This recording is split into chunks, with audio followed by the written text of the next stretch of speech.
السلام علیکم بہنوں، بھائیوں، دوستوں اور بزرگوں۔ اس ویڈیو میں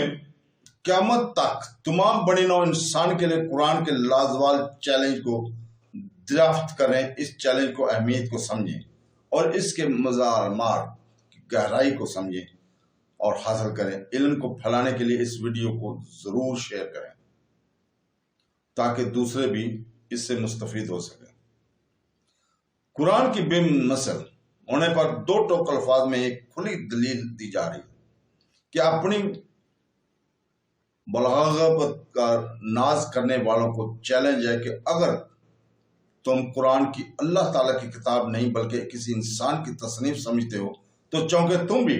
انسان ہو، لہذا اس جیسی ایک صورت بنا کر لے آؤ جو فصاحت اور بلاغت، حسن اور ترتیب، غیب کی خبریں دینے اور دیگر امور میں قرآن پاک کی مثل ہو، اور اگر ایسی کوئی صورت بلکہ آیات تک نہ بنا سکو تو سمجھ لو کہ قرآن اللہ تعالیٰ کی کتاب اور اللہ تعالیٰ کے کتاب کا انکار کرنے والوں کا انجام دوزخ ہے جو بطور خاص کافروں کے لیے تیار کیا گیا ہے۔ نوٹ: یہ چیلنج قیامت تک تمام انسانوں کے لیے ہے۔ آج بھی قرآن پاک کو محمد صلی اللہ علیہ وسلم کی تصنیف کہتے ہوئے کفر تو بہت سے پائے جاتے ہیں، مگر قرآن کی مثل ایک آیات بنانے والا آج تک کوئی سامنے نہیں آیا، اور جس نے اس کا دعویٰ کیا اس کا پول خود ہی چند دنوں میں کھل جاتا ہے۔ تو دوستو، قرآن مجید وہ بے مثل کتاب ہے کہ لوگ اپنے تمام تر کمالات کے باوجود قرآن پاک جیسا کلام بنانے سے عاجز ہیں، اور جن و انس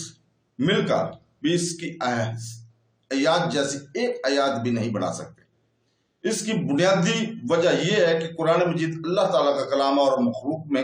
کسی کے پاس اتنی طاقت نہیں کہ وہ اللہ تعالیٰ کے کلام کی مثل کلام بنا سکے، اور یہی وجہ ہے کہ صدیاں گزرنے کے باوجود آج تک کوئی بھی قرآن مجید کے دیے ہوئے چیلنج کا جواب نہیں دے سکا اور نہ ہی قیامت تک کوئی دے سکے گا۔ قرآن پاک کے بے مثل ہونے کی بہت سی وجوہات ہیں جنہیں علماء اور مفسرین نے اپنی کتابوں میں بہت شرح و بسط کے ساتھ بیان کی فرمایا ہے۔ ہم یہاں پر ان میں سے صرف 3 وجوہات بیان کرتے ہیں۔ تفصیلات کے لیے بڑی تفسیر کی طرف رجوع فرمائیں۔ نمبر 1، عرب کے لوگ فصاحت اور بلاغت کے میدان کے شاہسوار تھے، اور ان کی صفوں میں بہت سے ایسے لوگ موجود تھے جو کہ بلاغت کے فن میں اعلیٰ ترین منصب رکھنے والے، عمدہ الفاظ بولنے والے، چھوٹے اور بڑے جملوں کو بڑی فصاحت سے تیار کرنے والے تھے، اور تھوڑے کلام میں بہترین تصرف کر لیتے تھے۔ اپنی مراد کو بڑے عمدہ انداز میں بیان کرنے والے، کلام سے فصاحت اور بلاغت کے تمام فنون کی رعایت کرنے اور ایسے ماہر تھے کہ فصاحت اور بلاغت کے جس دروازے سے چاہتے داخل ہو جاتے تھے۔ الغرض دنیا میں ہر طرف ان کی فصاحت اور بلاغت کا ڈنکا بجتا تھا، اور لوگ فصاحت اور بلاغت میں ان کا مقابلہ کرنے کی تاب نہ رکھتے تھے۔ ان اہل عرب کو فصاحت اور بلاغت کے میدان میں اگر کسی نے عاجز کیا ہے تو وہ کلام قرآن مجید ہے۔ اس مقدس کتاب کی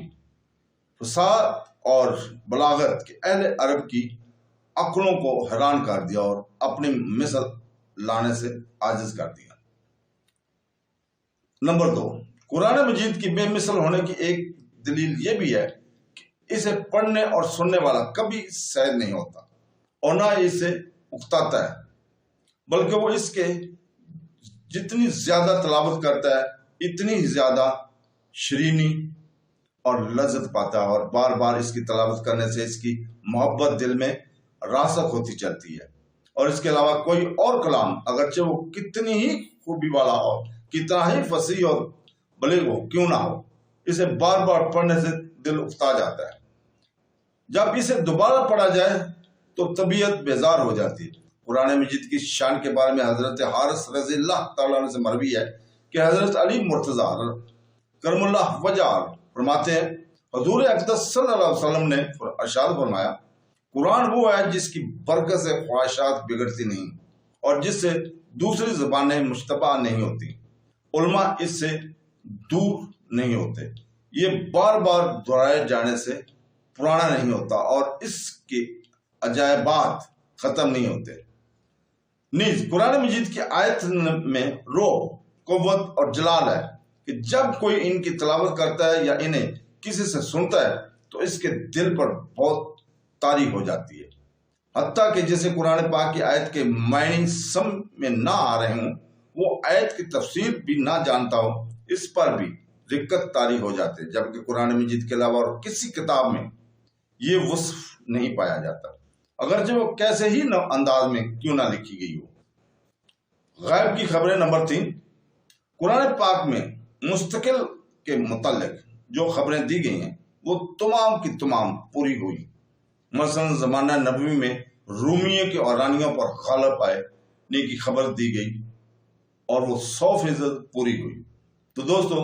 اللہ تعالیٰ سے دعا ہے کہ ہمیں قرآن پڑھنے اور اس کی تفسیر پڑھنے